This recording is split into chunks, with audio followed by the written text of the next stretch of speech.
Hi, everybody. Glad you could join me tonight.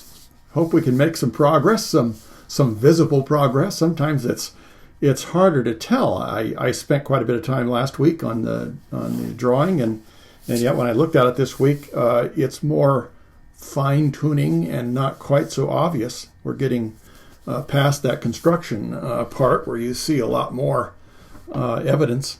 And again, not to make excuses, but we are working with a softer reference, so it is going to be a little softer anyway, and maybe that is going to be the challenge. It certainly will be the challenge of finding that detail and getting it strong enough in cleaning up edges, getting the right values to make what little we have count for the most, be as effective as possible to really help us still see the depth and the character and details that we want.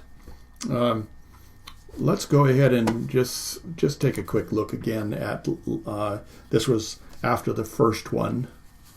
This one is after the second one. And then this one is after, this one here is after last week's session. When I looked at the drawing, I didn't see it as evident as it is in the print. The print probably helps to capture a little more value. All of these are probably a little stronger than, but you can see how much darker the print is, and yet that probably is giving us an idea of how much was actually done that we may not see otherwise, because I didn't bring the values up as dark as this print. And I don't want to. I really am working a little darker than I might normally, or probably without a question working darker than I would, just for the fact that I was doing more sketching, in the character and the details and things, and getting a handle on the proportions, and because it's so soft. So I want you to understand that it isn't quite as typical of my layout where I would use a 4H, pretty religiously, just to make very, very light lines. But again, there's a little bit of an adjustment on that because of the fact that we have a hard time showing that on camera. And I want you to be able to see what I'm doing. So for you, I would really be cautious. You can take a look at what I'm doing and say, well, I've got a lot of good information here, but just don't be tempted to go too dark, because you may have a harder time making your adjustments and taking some of the value off. And yet, if you're using the procedure, the pencil at the right angle, being sensitive to the pressure, then you will pretty much safeguard yourself to scoring, or burnishing the surface and making it too shiny, not having the texture anymore, to not only be an advantage to you for how it looks, but also to take the lead off the pencil as it drags over the surface, or flows over the surface of the paper. We want that bumpy, and in this case it's irregular. Some papers have a very, very consistent pattern, to the the texture, the tooth, and I really don't want that. It's almost makes things subliminally in rows, because all of your texture, the texture that's caused by the paper, becomes very uniform. And even though you have different varying values and different pressures and things like that, you still start picking up, and you fight it, trying to take the focus off of it. And that's one thing I like about the 300 series. It's an acid-free paper. It's a little whiter than some of them. 500 series is a little more yellow or a cream color. And I think for reproduction, and some of you could care less about that, but for me, for reproduction purposes, going to a book publisher or advertising or something like that, I would want to make sure they can capture the values as accurately as I had hoped. Which brings me to another thing here. lighting is getting to be, an issue. It has been for several years. And they started changing things. And as you know, it's that way with even electric erasers. Pretty much abandoned electric erasers as far as my use of them goes, because they just kept changing. You never could count on one being on the market for very long, because they'd use one excuse after another for changing it or discarding it, or you couldn't get the eraser strips, and the craziest reasoning behind it. But I started using quite a few years ago now GE's daylight. Oh shoot! Now I can't think of the name. They're daylight bulbs anyway, incandescent ones, and that was a real advancement, because incandescent bulbs had been up until that time, at least the ones that I had seen, warmer, a little more on the red side as far as the spectrum goes. And we want something that's more daylight, just like natural sunlight. As some of you have gone outside and probably, seen and experienced the benefits of being able to have daylight for drawing. Some of you don't have, or you prefer to go out in the daylight, in a shaded area, but still daylight. And it tends to be more blue. And they use daylight bulbs in clothing stores where they want you to be able to see the colors accurately. Otherwise, you're buying something, taking it home, and it's completely different. Even in grocery markets, where you go into the vegetables and fruit departments, you usually are going to have daylight lighting in there, because it captures the colors more accurately. Well, somebody asked a question about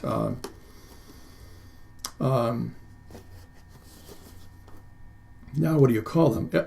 What are the newest form?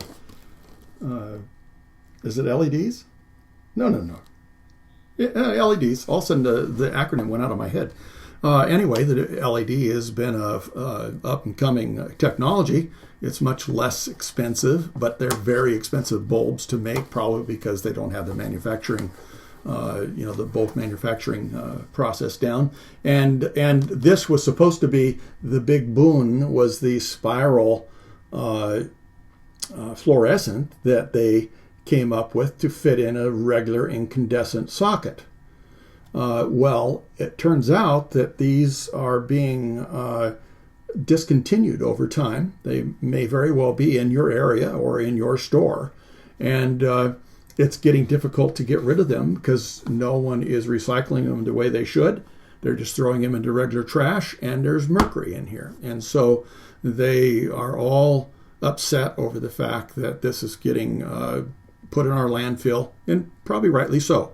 But anyway, they're discontinuing these over time. They'll probably be here for a while, but these are daylight bulbs. You can put them with a regular incandescent bulb, and you'll see a large difference between, on the, not blue, but on the bluer side, kind of a light, than on the redder side, the warmer kind for other things. Now, there are also fluorescent bulbs that are going to be the same situation, but I bought the last 3 of these boxes off the shelf. There's 4 in this box. I bought the last 3 boxes from my local supplier because they don't have an equivalent LED. They have some that are smaller and less powerful, but they do not have one that competes with this particular output. And so I just wanted to let you know that. I would assume, I would hope, that they're going to fill the gap, with the new technology, and we won't have a problem. But it hasn't necessarily been the way it has been going over the past few years with many art supplies. They just change them. They don't write us letters and say, would you like us to change this, or do you mind?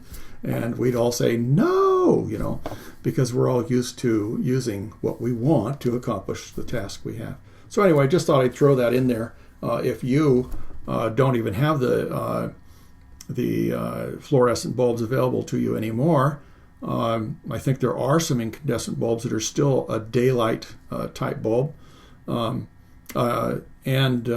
yet you might just have to sacrifice and go to a little less output LED. And an LED will last, I don't know what it's estimated at 22 years or something like that.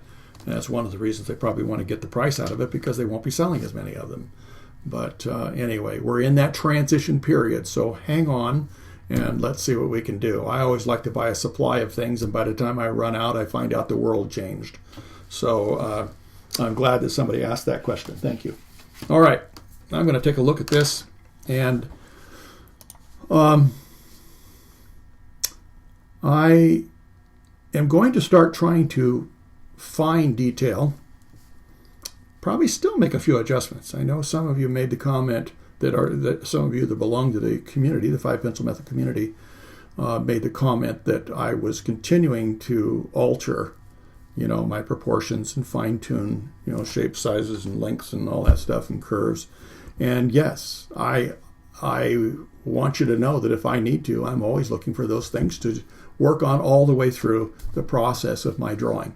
If I have finally seen something because all the values got brought up, to the right levels, that I'm starting to notice something a little different into proportion or the alignment or whatever it is, sometimes that'll happen, and it's towards the end of my picture, well, I'm so thankful that I used a procedure that I do, because I can almost always make my changes. And I know that many of you would really benefit if you get into that habit, because it's hard to anticipate. Maybe your drawing skills aren't quite there yet. You're still learning and experimenting and learning how to be observant, which is one of the things that I want everybody to keep exercising. So many of the exercises that we have are about visual exercises as well as mechanical. And so anyway, about enough of that. I just wanted to explain what I'm going to try and do, and come up with a few adjustments already, I see. But this is very, very soft. I think Pam, what's his name? Oh, shoot, what a terrible thing to say in front of everybody. Luke, what's his name? Phil? What's his name? Phil, that's what I thought. I didn't want to say it. Phil was the one I was thinking of. But anyway, she may be able to snap some pictures of Phil and get us. Oh, wonderful! I guess she has sent some that she, took the opportunity to try and shoot.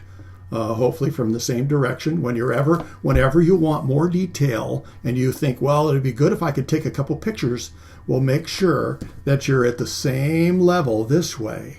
And you can gauge that by, the curve of the lip. You can gauge that by the size and curve of the nostril. You can gauge that by how this lines up with something else. If I start taking this from a different trajectory, well, then the end of the nose is going to start being lower in relationship to the other features.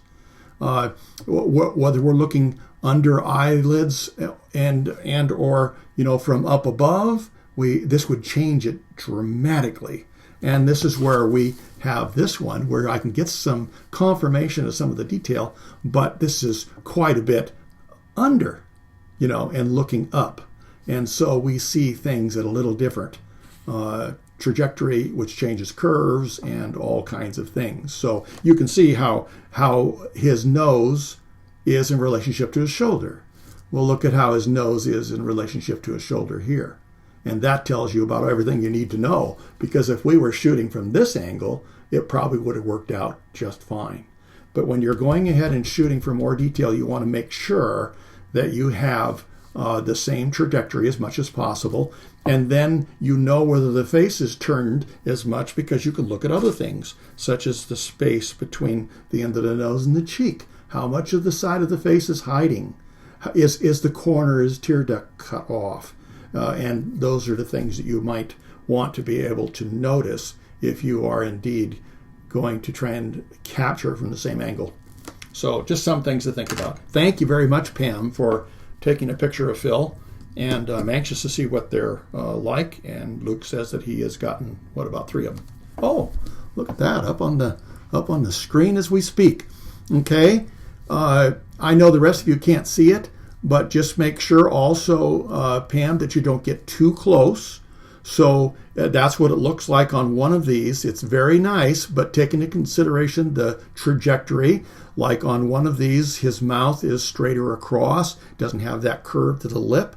Try and look at a couple of those things. I think your angle right and left is wonderful, and I wish I could show the rest of you what I'm talking about. But I think that probably you're a little close, a little bit of a fisheye, and that's real easy to have happen. So back up a little bit. It's better for us to enlarge the drawing or the photograph so that we don't have that distortion. And I think it's an excellent picture, though, and it'll really be helpful. But if you were to take everything into consideration, try to, like a portrait lens is about 85 or something like that. I know that we don't do all those things as much as we used to. Everybody's using cell phone cameras and all that. I mean, yeah. And yet a portrait lens was something that pulled the subject towards you. Pull them towards you instead of going up close enough to fill the frame. And so if you have any kind of a zoom, which on the cell phones is nice too, because you can get a little farther away and then, expand the image until you have it the size that you want. So some of those things might be tips. I'm not a pro at it, but anyway, that might help. And this is just really nice. You can, I wish you could see. All right. I'm trying to say things about it that everybody can understand. So look at whether the right eye is lower than the other one, or anything like that. So yeah, wonderful. Thank you again, Pam. Okay, let's see what we can do with this. Unless you want to print something out. What is the other ones, Luke?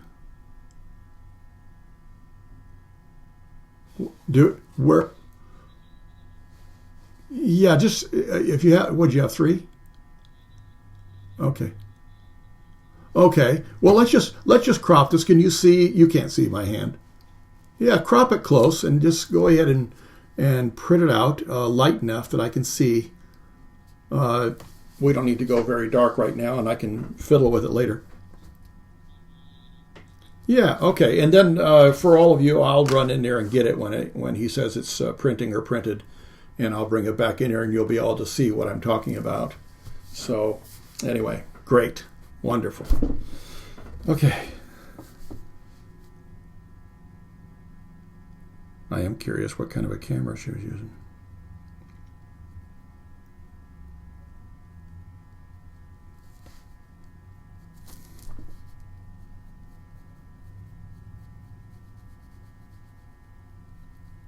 This just got to be quite an area of darkness, and it'll be helpful to be able to see that nostril, the wing of the nose, better in the photo that's coming up, because it doesn't have all the shadow, this heavier shadow on here, and we'll be able to see the form of the nose. I don't want to get the nostril too long. I want to see how it connects to the rest of the nose. I think it actually goes back up a little bit, although you probably can't see and appreciate that the way it's so dark. I'm going to go ahead and enlarge this and see if I can show you a little bit about what I'm working on. Let's go with a partial again. Let's see if we can do that.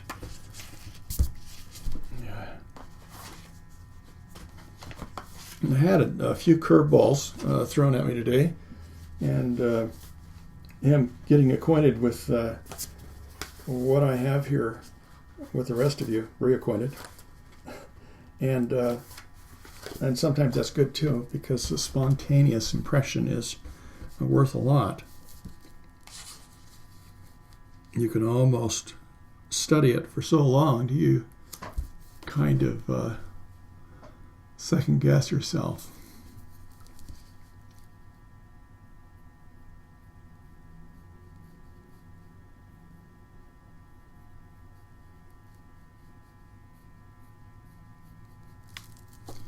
I think this is too pointed. I've got it too much of a point on the end of his nose. And a little rounder in here. Okay, let's get my 4H so I can form it.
Not great. Do you realize that Luke is in Tennessee and I'm in Idaho?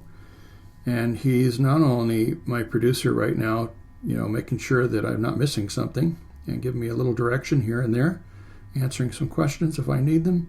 And he's telling my printer, which is in another part of my place here, to print this out. It's just amazing. We take technology so for granted.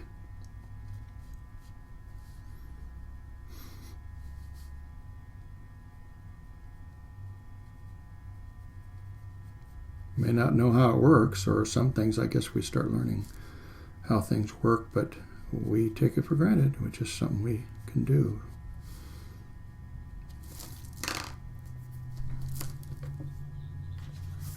Right now? Okay. All right, I'll be right back, everybody.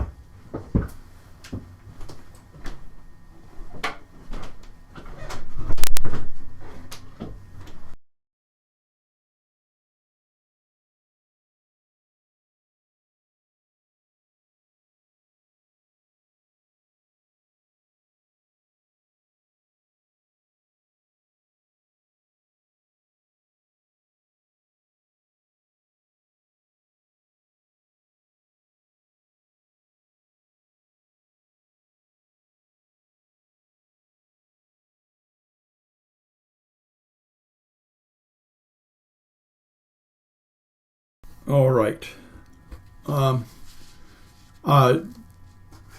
This is something that you probably know more about than I do, Luke, in that you see how this became saturated and we lost the detail.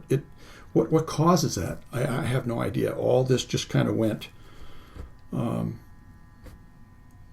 into a muddle. But if you can and you have time, make one about half the value. But I think on this one you can probably see, just because I want to follow up on what we're talking about. Rather than this one, it's close, but you can see that maybe it's a little bigger here, just a tiny bit, and that's just because we're closer to this cheek. I think this is very well done, not maybe taking everything into consideration and not having shot one for picky me, but I really appreciate what you've done, Pam. It's very nice. You can see a little bit more of the earlobe here, although this looks pretty good here. So anyway, okay. I'm going to get this out of the way. I'm going to trim it up so I can get it closer to my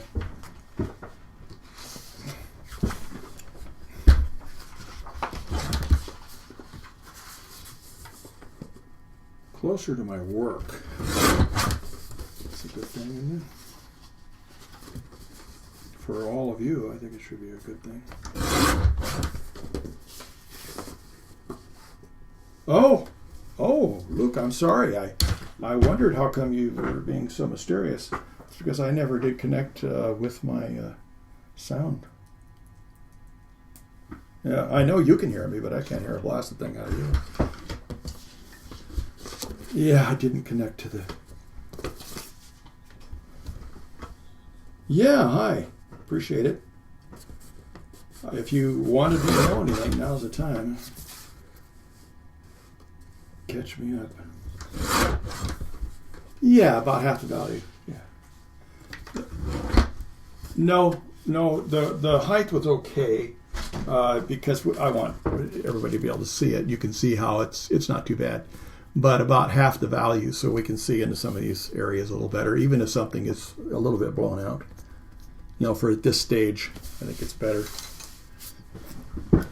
Yeah, and then it'll give me both ranges here. Again, isn't that amazing? Not only can I fire off a command to a printer from another room with no wires connected. That in itself is amazing, but he's doing this from Tennessee.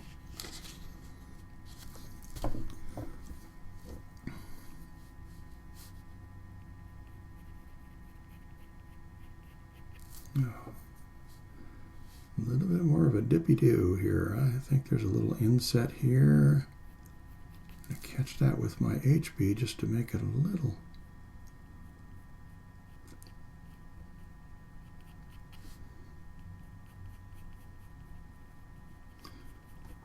You ever feel like somebody took part of your drawing off when you were gone or something? I used to have students that swore up and down that they had drawn more than they did when they came to class the next day.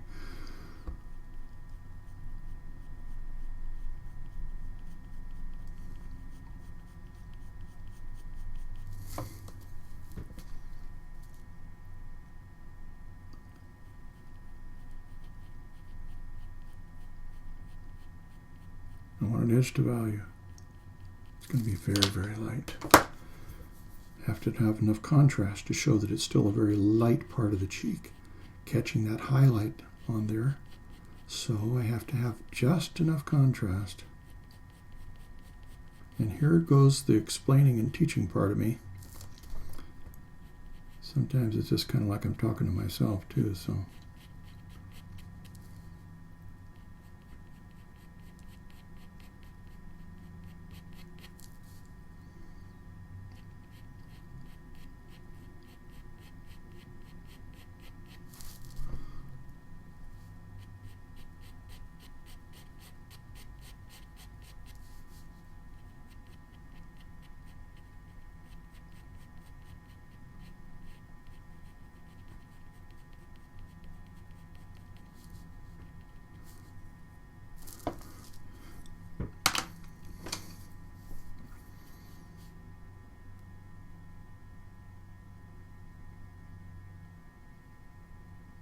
Is it printed? You're working on it?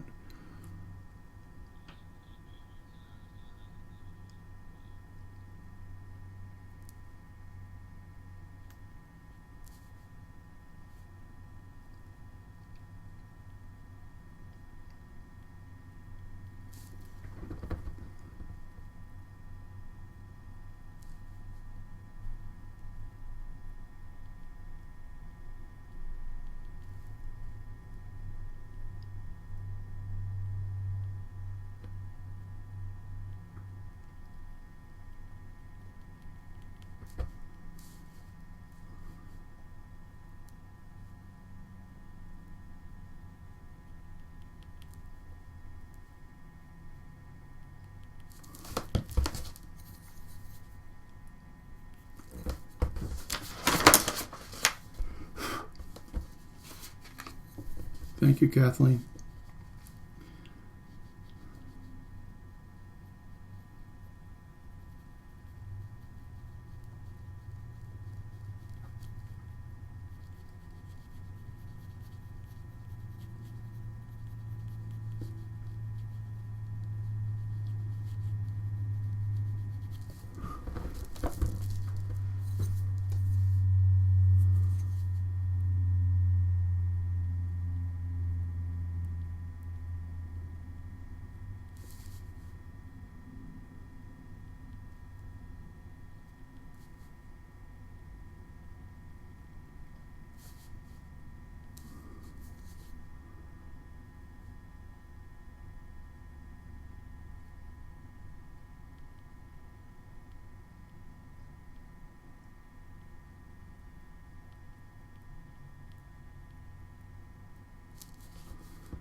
Yeah, it probably is the only way you can do it. I was looking at the hair. That's usually what I use as a guide. You can't see into those shadowed areas. Uh, yeah, and up under the bill. Just that's you. Sometimes you can only get so much, but just that's what I strive for. Okay. And yeah, it might be as good as you can get it, Luke. I'm not saying it's rejected. I'm just.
It doesn't look right.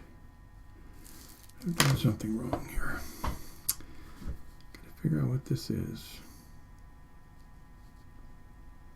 Maybe this needs to go down a little bit more.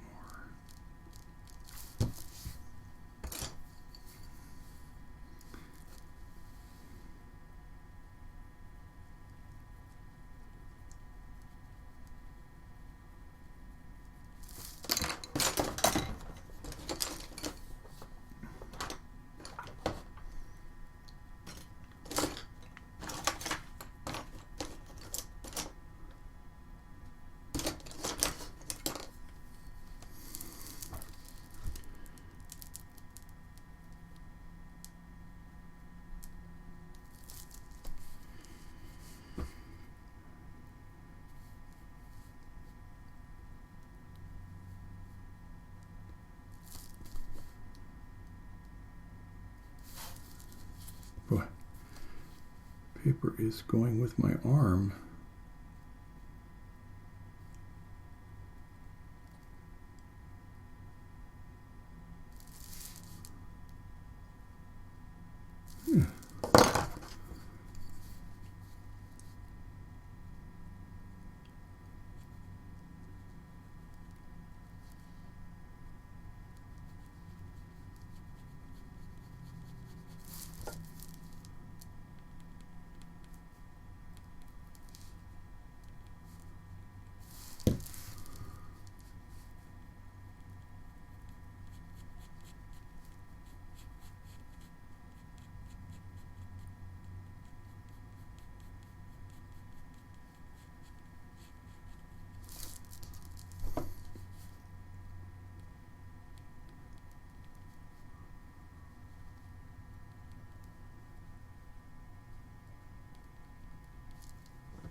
Oh, sure.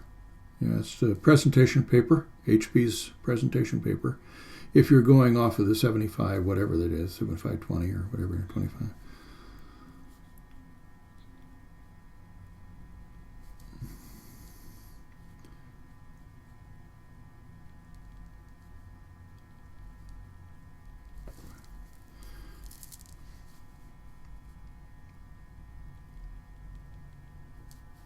Yeah, just because it might be still helpful to some of you that if you're just tuning in on me drawing, when I'm using reference like this, I try to print it on good stock paper. HP's presentation paper for my inkjet printer works very well. I think it'd probably work for other types of printers as well, but some of the papers are so soft that you'll never get the detail that you would really like to be able to get, and everything is an advantage. So it's really nice to be able to have a good stock, which is probably a coated paper. That keeps the ink from just absorbing into it like it's a flat sponge, and you come up with something even softer, and what we're trying to deal with already in the photograph. So Luke just asked me if I had good paper in the printer, and I said, yes, I have the HP presentation paper. Another one of those things they could change, but I hope that they would have an equivalent. They've had it for some time.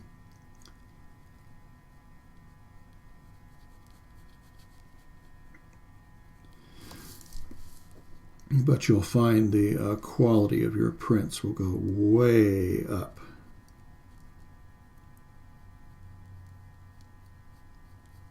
It's not a glossy, so it's not a glossy photo paper, but it has a photographic quality to a matte finish. And it's not as thick as the other ones, so I can also draw on it quite well when I need to make corrections during class, and those are some of the good things about it.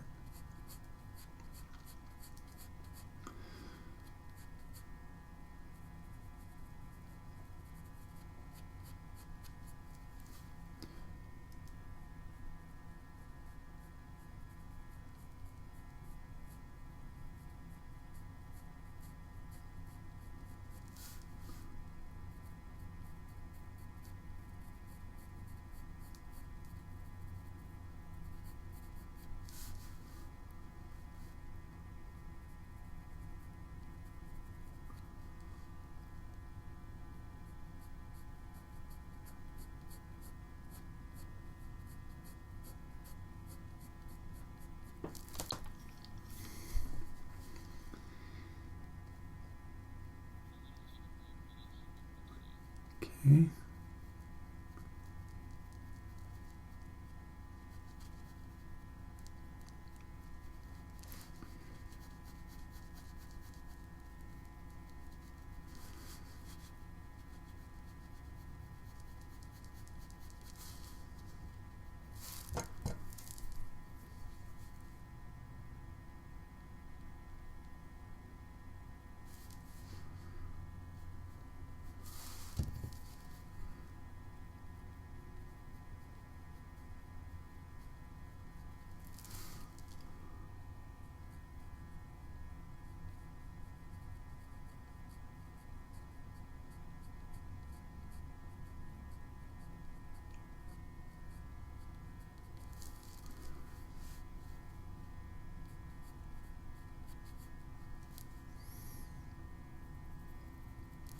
Okay, it says I should have another lighter print. I'm going to go get it.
Making my cuts on the new one here.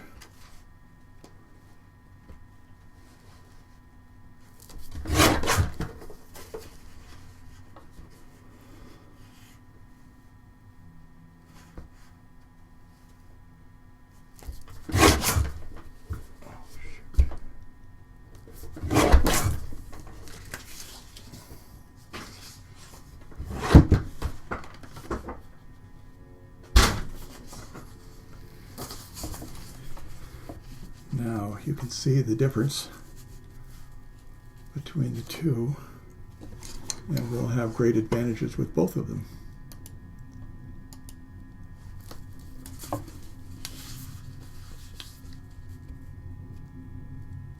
Always good to be able to see what's in some of the lightest areas, and where this one may not show that, maybe it's not important, but we'll find out. Something in there may catch your eye as far as, can I improve my portrait with this? So let's go ahead and take a look at this nose now. And you can see where this is arced a little higher, you know, a little more of an arc than on this. This is a little more angular, and a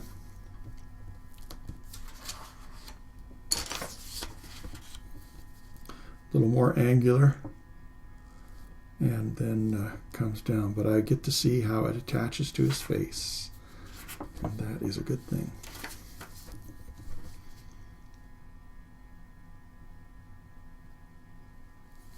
Filling a couple gaps.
see.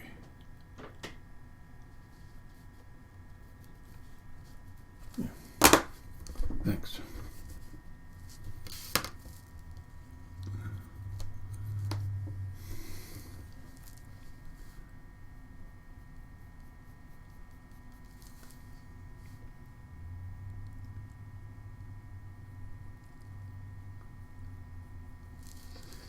Just another little, because of the sketchiness and the variations on this, you'll see that I'm coming in here and I'm almost more just poking. It's probably what I put in the category of kind of doodling. I just follow the paths around and connect the darker dots, hop over them. Otherwise, if I go across them, they will continue getting darker. So I'm trying to kind of neutralize things. When I see something, I'll pull it off so that I can create some smoother contours here, even though he's a manly man. And we're going to get him with a man's texture here.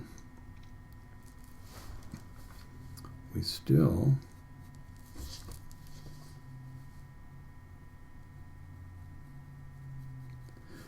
don't want to have, just because it's something that hung up on a tooth or caused a little darker dot, to become him. I don't know whether you saw, but I'm placing a few things in here that are him. I may still need to make some adjustments. This is where I really start finding out if my proportions are right, things are in the right alignment and things. And it doesn't always have to be absolutely perfect, but I want to get those in the right place, because those are the things that I want to maybe have a little bit more value, not some inadvertent little grain that starts becoming a question as to whether that's him or not. And so it's nice to have the other photographs as well, the other references, so I can check one against the other and see if that is indeed him or something that he just had that day. Now I can see just a faint clue that it's there. Probably ought to document that while I'm here. And there I have the verification that I might need. And even though I might make an adjustment here and there as to exactly where it's placed, and I don't want to make too much out of it, because then it becomes a distraction. But subliminally, it goes with what our mind is seeing, reading the map of his face and catching those little characteristics that might get by us otherwise. And especially when you don't have a whole lot of exact detail, I want to capitalize on a few things, as long, again, as they don't become dominant or a distraction. I want my mind or anybody else's mind to go, oh, not even realize why. I feel comfortable with this. Not go, what was that? And I have to go search and find out why.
Okay. All right. I was going to move the camera, and then I took advantage of what you had.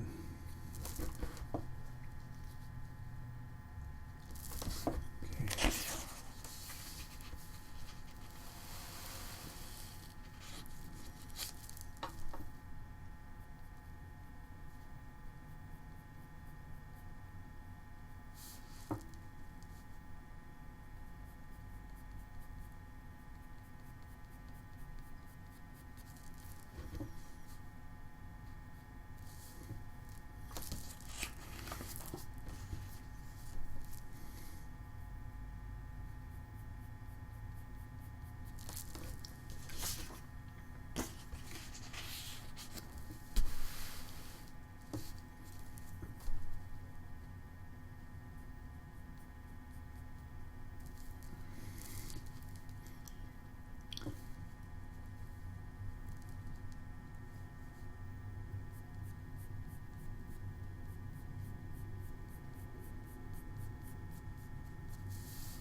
covering up one of my monitors here. It's creating a reflection on my drawing.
Almost out.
Yeah.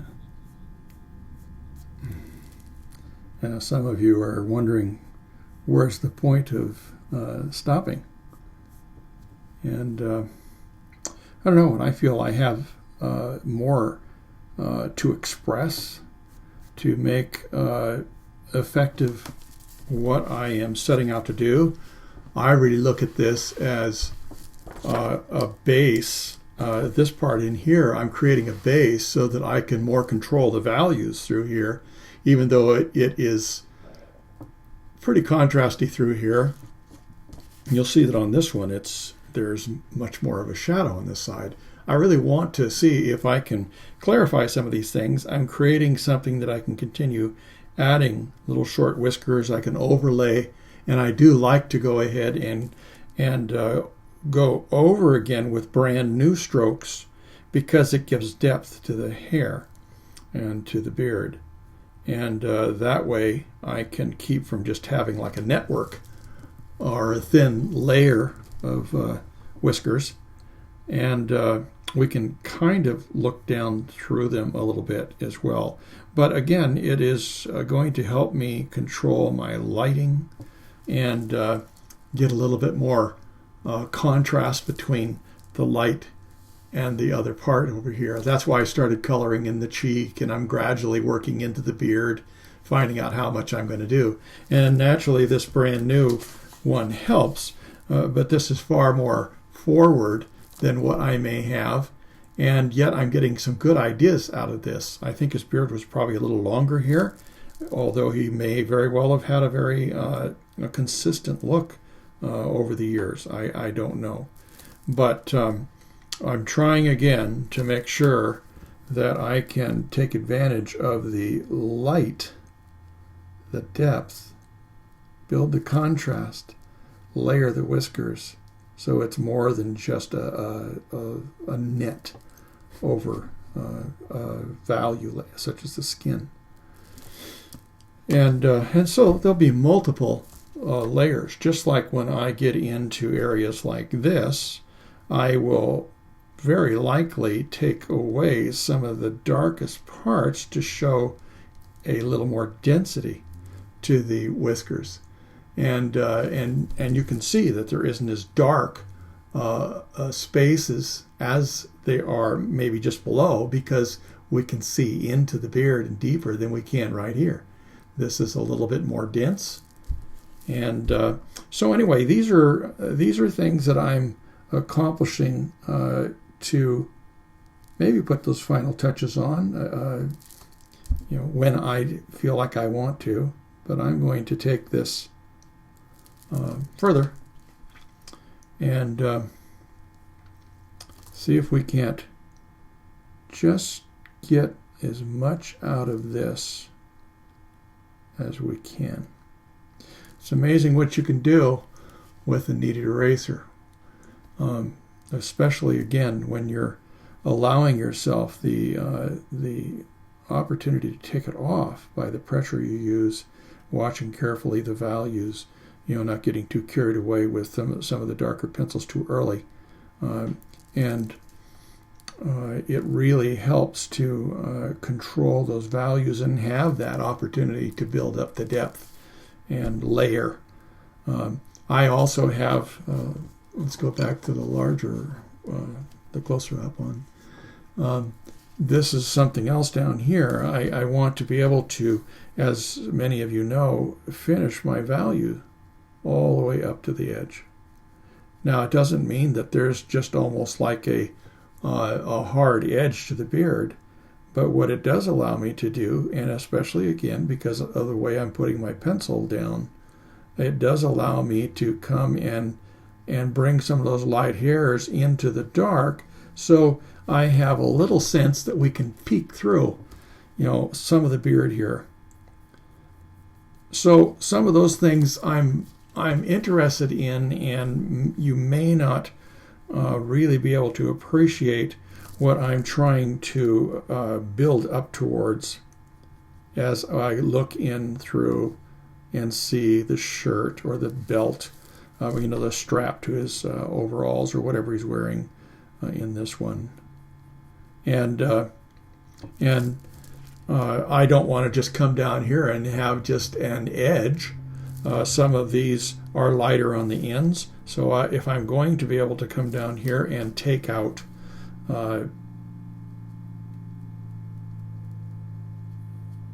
something that's going to create a clean edge and give me some depth, I have the opportunity to go back in and adjust that value, have some of these whiskers overhanging that darker area to give that feeling that we're looking through and past, because we need a clean edge if we're going to go past anything. And I don't want to just end up with a all bright white edge, because there's still contour to this as well. You can probably see it a little better on this one. There's contour. And so it's a little bit darker here than it might be at the apex of these curves. So I like to catch a few of those. Not everything has to be drawn, but I certainly like to see if I can catch some of that stuff.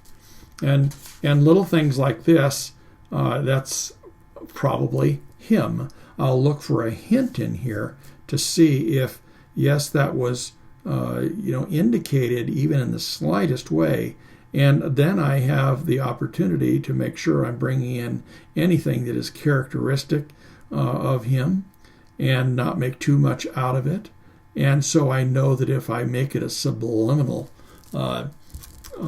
documentation of that, that it isn't going to be, I don't have to go too far for the people looking at this to say, that's Phil. I'd know Phil anywhere. That's him. I was just talking to him the other day, and you want to catch those little things that might go by. But I don't want to be putting something on there that's just going to be, oh yeah, boy, he made sure he had that there, and make it into something that's a distraction, not a compliment. We all have these little indications of who we are, little characteristic things. And also there could be something that's very temporary, and I want to make sure that I'm not having something that he was not wanting there for a few days, and maybe it's even a wound or a pimple or who knows what.